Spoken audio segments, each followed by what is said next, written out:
અમદાવાદની વાત કરીએ તો અમદાવાદના સેન્ટ્રલ જીએસટી વિભાગે જીએસટીમાં ચોરીના કેસમાં ઝડપાયેલ ટ્રકોમાં જ તસ્કરોએ હાથ સાફ કરતા મામલો પોલીસ મથકે પહોંચ્યો હતો।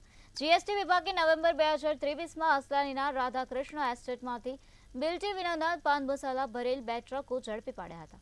જીએસટી વિભાગ હરાજી કરી તે પહેલા કેટલાક જાણભેદો ભેજા બાજુ ટ્રકની તાડપત્રી કાપી તેમાંથી ₹6.48 લાખની કિંમતના પાન મસાલા તમાકુના બિલ્સ ઉઠાવી ગયા હતા। જીએસટી વિભાગે આ અંગે આલિસ બ્રિજ પોલીસ મથકે ફરિયાદ નોંધાવી છે, જોકે હજુ સુધી આરોપીઓ પોલીસ પકડમાં આવ્યા નથી।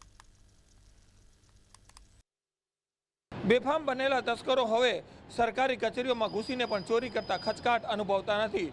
જીએસટી વિભાગે જે બિનહિસાબી પાન મસાલા અને તમાકુનો જથ્થો પકડ્યો હતો તે ટ્રકોની હરાજી થાય તેની પહેલાં જ તેમાંથી તસ્કરોએ 6.5 લાખના પાન મસાલા અને તમાકુની ચોરી કરી લેવાની ઘટના પ્રકાશમાં આવી છે। આ મુદ્દે એલિસ બ્રિજ પોલીસ મથકે પોલીસ ફરિયાદ પણ નોંધાઈ છે। ત્યારે હવે જોવાનું એ રહે છે કે આ આરોપીઓ ક્યારે પોલીસ પકડમાં આવે છે। કેમેરામેન જય સાથે સરફરાઝ નાગોરી, મંતવ્ય ન્યૂઝ, અમદાવાદ।